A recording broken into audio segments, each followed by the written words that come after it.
আপনারা যে মব জাস্টিসের ঘটনা দেখেছেন, বিশেষ করে ঢাকা বিশ্ববিদ্যালয়ে যে ঘটনা ঘটেছে, সেটা আমাদের সবাইকে মর্মাহত করেছে। সেটা আমাদেরকে খুবই কষ্ট দিয়েছে। আমরা ইতিমধ্যে ব্যবস্থা নিয়েছি, ইতিমধ্যে 3 জনকে গ্রেফতার করা হয়েছে এবং আমরা এই ধরনের ঘটনার এড়ানোর জন্য যত রকম পদক্ষেপ নেওয়া প্রয়োজন তত রকম পদক্ষেপ নেব। আমরা বাংলাদেশে ক্লিয়ারলি বলতে চাই, এখানে কোনো রকম মব জাস্টিস, কোনো রকম আইন নিজের হাতে তুলে নেওয়া, গণপিটুনি দেওয়া, এগুলি কোনোভাবেই অ্যাকসেপ্ট করা হবে না। বিচার বহির্ভূত হত্যাকাণ্ড কোনোভাবেই অ্যাকসেপ্ট করা হবে না। এগুলি যদি ঘটে, আপনাদের একটা জিনিস নিশ্চিত করতে পারি, আমাদের সরকার তাৎক্ষণিকভাবে ব্যবস্থা নেবে, আইনের মাধ্যমে উপযুক্ত শাস্তির তদন্ত এবং বিচার সাপেক্ষে উপযুক্ত শাস্তির ব্যবস্থা করা হবে। সেটা কিছু আলামত আপনারা কালকে পত্রিকাতে আপনারা নিজেরাই ছাপবেন যে 3 জনকে অলরেডি গ্রেফতার করা হয়েছে। প্রক্রিয়ার সৃষ্টি করার মাধ্যমে ব্যক্তির দায়বদ্ধতা বৃদ্ধি, স্বচ্ছতা বৃদ্ধি বা আপনার আরও বেশি দায়িত্বশীল করার অনেক স্কোপ আছে। এটা আপনার সাথে আমরা এগ্রি করছি।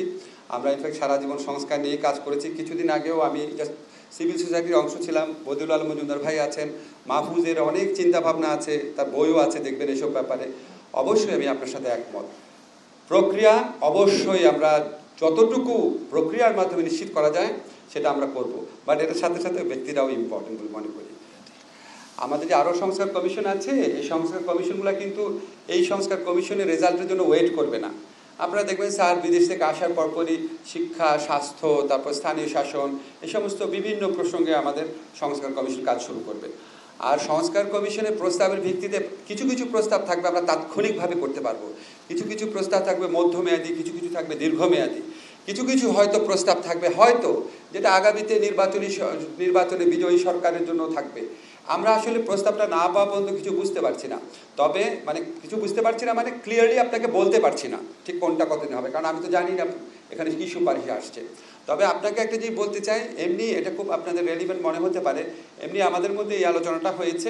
আমাদের মাননীয় প্রধান উপদেষ্টা উনি ফিরে আসার পর আমরা নির্বাচন কমিশনের পুনর্গঠনের চিন্তা করব। তারপর একটা স্টেজে এরপরে, কারণ আপনারা জানেন নির্বাচন কমিশন ছাড়া আমরা ভোটার তালিকা আপডেট করার কাজ শুরু করতে পারি না।